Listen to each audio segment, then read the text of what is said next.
Good morning बच्चों।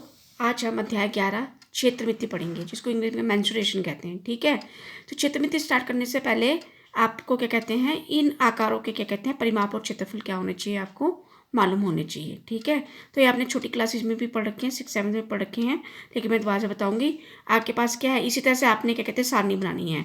आपके पास ये आकार, ये कैसा आकार है आपके पास, आयत है। तो आयत में ये क्या है आपके पास, ये लंबाई है, आपके पास क्या चौड़ाई है। इसको हम लेंथ कहते हैं, इसको ब्रेड्थ कहते हैं। इसको एल से, लंबाई को हमने एल से दिखाया है और इसकी चौड़ाई को हमने बी से दिखाया है। ठीक है, तो इसका परिमाप हो जाएगा आपके पास, आयत का परिमाप क्या सूत्र होता है इसका, 2 into l plus b, 2 into लंबाई प्लस चौड़ाई। ठीक है, अब क्षेत्रफल क्या होता है इसका, आयत का क्षेत्रफल क्या होता है, लंबाई गुना चौड़ाई, मीन्स एल इंटू बी हो जाएगा। ठीक है, अब दूसरी आकृति आपके पास क्या है, वर्ग है। ये वर्ग है आपके पास, तो वर्ग की क्या होती है, चारों भुजाएं बराबर होती हैं, जिसकी एक भुजा को मैंने एल के द्वारा दिखाया है। ठीक है, तो इसका परिमाप क्या होगा, वर्ग का परिमाप क्या होता है, 4 गुना भुजा, 4 गुना भुजा, और भुजा को हमने क्या ले रखा है, एल ले रखा है, तो यह आएगा 4 एल आ जाएगा। और वर्ग के क्षेत्रफल का सूत्र क्या होता है आपके पास, भुजा गुना भुजा, भुजा गुना भुजा, means L into L, means क्या हो गया, एल स्क्वायर हो गया। ठीक है, तो ये हो गया वर्ग हो गया। तीसरी आकृति क्या आपके पास, ये त्रिभुज है। आपके पास ये त्रिभुज है। अब त्रिभुज का परिमाप हमको ज्ञात करना है। पर त्रिभुज का परिमाप क्या होता है, तीनों भुजाओं को क्या कर दीजिए, जोड़ दीजिए। ये परिमाप है, ये भुजा प्लस ये भुजा प्लस ये भुजा। किसी भी आकृति का जो परिमाप होता है वो क्या होता है, उसकी भुजाओं का आप क्या कर दीजिए, योग कर दीजिए। ठीक है, तो यहाँ से आ जाएगा त्रिभुज की भुजाओं का योग, त्रिभुज की भुजाओं का योग, ये इसका क्या होगा, परिमाप होगा। ठीक है, अब इसका क्षेत्रफल क्या कहते हैं, क्षेत्रफल क्या होगा, त्रिभुज का क्षेत्रफल क्या होता है आपके पास।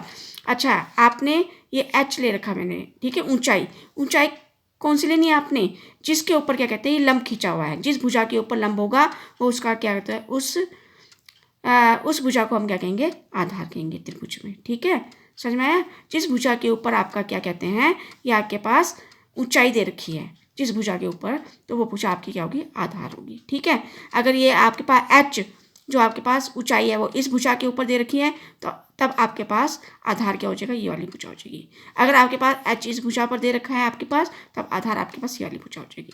क्लियर हो गया, तो इसका हो जाएगा 1/2 गुना आधार गुना ऊंचाई, गुना ऊंचाई। ठीक है, तो 1/2 आधार के आपके पास गुना बी और ऊंचाई के आपके पास एच हो गया। ठीक है, अब अगली आकृति आपके पास समांतर चतुर्भुज। तो समांतर चतुर्भुज क्या होती है, जिसमें सम्मुख भुजाएं क्या होती है, समांतर और बराबर होती हैं। ठीक है, अब यहाँ पे भी समांतर चतुर्भुज में आधार किस भुजा को लेना है, जिसके ऊपर आपके पास ऊंचाई दे रखी है, एच दे रखा है, तो वो वाली भुजा क्या कहलाएगी, आपकी आधार कहलाएगी। आप देखिए एच किस भुजा के ऊपर दे रखा है, आपके पास इस भुजा के ऊपर, तो आधार आपके पास ये हो गया।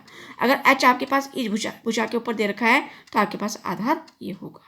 क्लियर हो गया। सबसे पहले समांतर चतुर्भुज का परिमाप, तो समांतर चतुर्भुज का परिमाप क्या होगा आपके पास, समांतर चतुर्भुज का परिमाप होगा आपके पास, ये भी आएगा क्योंकि ये भुजा इसके बराबर, ये भुजा इसके बराबर है। ठीक है, तो ये भी आ जाएगा आपके पास, आप लिख सकते हैं 2 इंटू क्या कहते हैं, या आप इसको लिख सकते हैं भुजाओं का योग लिख सकते हैं, है ना। चतुर्भुज की समांतर, चतुर्भुज की सभी भुजाओं का योग, सभी भुजाओं का योग, या आप कह सकते हैं आप, ये बी है तो ये भी होगा। ठीक है, और अगर इसको आपने ए ले लिया तो ये भी ए होगा, तो इसका सूत्र ये बन सकता है 2 इंटू ए प्लस बी, 2 इंटू ए प्लस बी। ए प्लस ए क्या हो गया, 2a हो गया, बी प्लस बी क्या हो गया, 2b हो गया। क्योंकि ये बी है तो यही भुजा बी होगी, ये ए है तो ये ए है, मीन्स अगर ये 3 सेंटीमीटर तो ये भी 3 सेंटीमीटर, अगर ये 4 सेंटीमीटर तो ये भी क्या होगी, 4 सेंटीमीटर होगी। ठीक है, अब इसका क्या कहते हैं, आपको क्या करना है, क्षेत्रफल का सूत्र क्या होगा आपके पास, इसका होगा आधार गुना ऊंचाई, इसका होगा आपके पास आधार गुना ऊंचाई। ठीक है, आधार गुना ऊंचाई मीन्स बी इंटू एच हो जाएगा। अब आप अगली आकृति आपके पास वृत्त है। अगली आकृति क्या है, वृत्त। अब वृत्त में ये क्या होती है, केंद्र से परिधि पर स्थित किसी बिंदु को मिलाने वाला रेखाखंड क्या कहलाता है? आपका त्रिज्या कहलाता है। तो आपके पास आर क्या है? आपके पास इसकी त्रिज्या है। तो वृत्त का परिमाप मीन्स परिधि और आकृतियों के लिए हम परिमाप कहते हैं और वृत्त में हम क्या शब्द यूज करते हैं? परिधि। तो परिधि का फार्मूला होता है 2πr, अगर आपके पास त्रिज्या दे रखी है 2πr, और वृत्त का क्या कहते हैं? क्षेत्रफल का सूत्र आपके पास πr²। तो आपको ये सारे फार्मूले क्या करने, लर्न करने हैं। इसके बाद हम क्वेश्चन करेंगे। Thank you.